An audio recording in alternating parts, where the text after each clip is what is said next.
ಈ ಅಹಿಂದ ಹೆಸರಿನಲ್ಲಿ ಯಾವೊಂದು ಸಭೆ ನಡೆಸ್ತಾ ಇದ್ದೀರಿ, ನಾನು ಒಂದು ಪ್ರಶ್ನೆಯನ್ನು ಇಡ್ಲಿಕ್ಕೆ ಬಯಸ್ತೀನಿ. ಮುಖ್ಯಮಂತ್ರಿಗಳಿಗೆ ಅಹಿಂದ ಚಾಂಪಿಯನ್ ಅಂತಕ್ಕಂಥ ಒಂದು ಬಿರುದನ್ನು ಕೊಟ್ಕೊಂಡಿದ್ದಾರೆ ಆ ಸಂಘಟನೆಗಳು.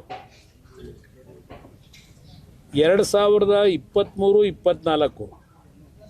24, 25, 25, 26 ಈ 3 ವರ್ಷದ ಶಿಕ್ಷಣ ಕ್ಷೇತ್ರದಲ್ಲಿ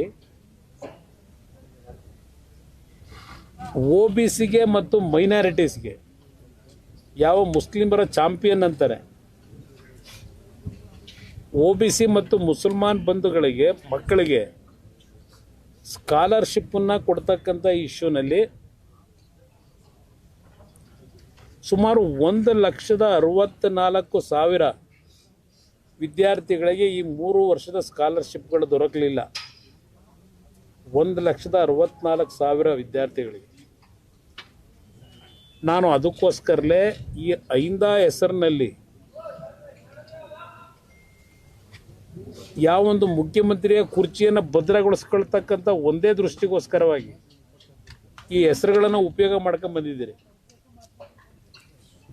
ಈ 1,64,000 ವಿದ್ಯಾರ್ಥಿಗಳು ಸ್ಕಾಲರ್ಶಿಪ್ ಪಡಿಬೇಕಾದಂಥವ್ರು ಈ ಅಹಿಂದ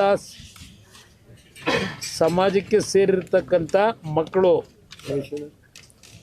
ಎಷ್ಟರ ಮಟ್ಟಿಗೆ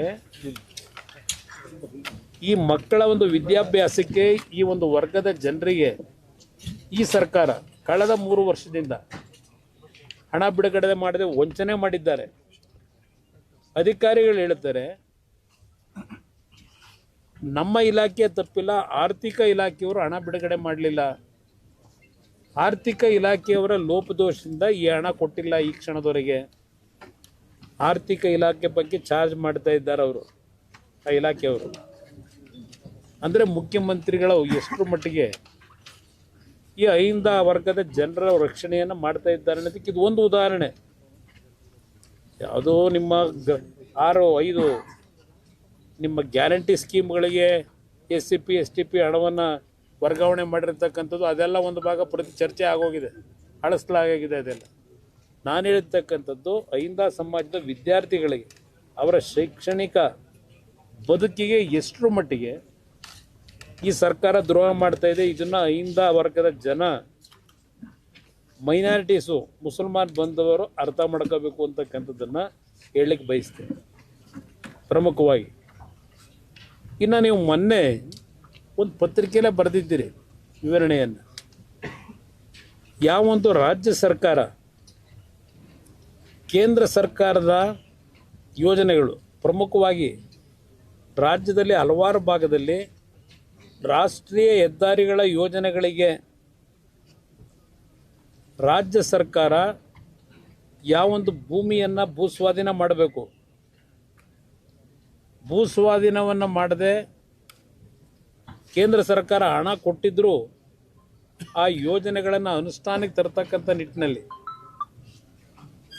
ಇವತ್ತು ರಾಷ್ಟ್ರೀಯ ಹೆದ್ದಾರಿ ಕಾರ್ಯಕ್ರಮಗಳನ್ನು ಸ್ಥಗಿತಗೊಳಿಸ್ತಕ್ಕಂಥ ನಿರ್ಧಾರ ಈ ಸರ್ಕಾರದ ನಿರ್ಲಕ್ಷ್ಯ, ಈ ಸರ್ಕಾರದ ಬೇಜವಾಬ್ದಾರಿತನದಿಂದ ಇವತ್ತು ಹಲವಾರು ರಾಷ್ಟ್ರೀಯ ಯೋಜನೆಗಳಿಗೆ ಸ್ಥಗಿತ ಆಗ್ತಕ್ಕಂಥ ಒಂದು ವಾತಾವರಣ ನಿರ್ಮಾಣ ಆಗಿದೆ. ಇವತ್ತಿನ ಸಾರಾಮೇಶ್ ಅವರು ಜಸ್ಟ್ ಈಗ ತಾನೇ ಬಂದಿದ್ದಾರೆ.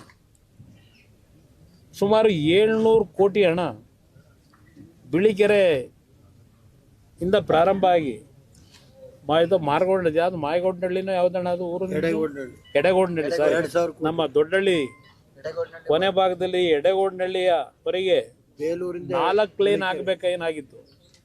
ಈಗ ನಿಮ್ಮ ಹಾಸನದಿಂದ ಬೇಲೂರು 2,000 ಕೋಟಿ ಫೌಂಡೇಶನ್, ಇಲ್ಲಿ ಈ ಎಲ್ಲಾ ಯೋಜನೆಗಳು ಸ್ಥಗಿತಗೊಂಡಿದೆ.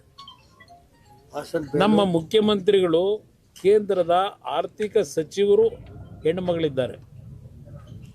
ಅವರು ಬಳಸಿರ್ತಕ್ಕಂಥ ಪದ ನಾನು ಬಳಸಲಿಕ್ಕಾಗಲ್ಲ. ಮುಖ್ಯಮಂತ್ರಿಗಳು ಒಬ್ಬ ಹೆಣ್ಣು ಮಗಳು ಆರ್ಥಿಕ ಸಚಿವರಾಗಿ ದೇಶದಲ್ಲಿ ಒಂದು ಉತ್ತಮವಾದಂಥ ಸಮರ್ಥವಾದಂಥ ಆರ್ಥಿಕ ಸಚಿವರಾಗಿ ಏನು ಕೆಲಸ ಮಾಡ್ತಾ ಇದ್ದಾರೆ, ಅವರನ್ನು ಯಾವ ಒಂದು ಏಕವಚನದಲ್ಲಿ ಪ್ರಸ್ತಾಪ ಮಾಡಿದ್ರು ಅವರ ಹೆಸರನ್ನ. ಈ ರೀತಿ ಪದಬಳಕೆಗಳಿಂದ ಎಷ್ಟರ ಮಟ್ಟಿಗೆ ನೀವು ಕೇಂದ್ರ ಸರ್ಕಾರದ ನೆರವನ್ನು ಪಡೀಲಿಕ್ಕೆ ಸಾಧ್ಯ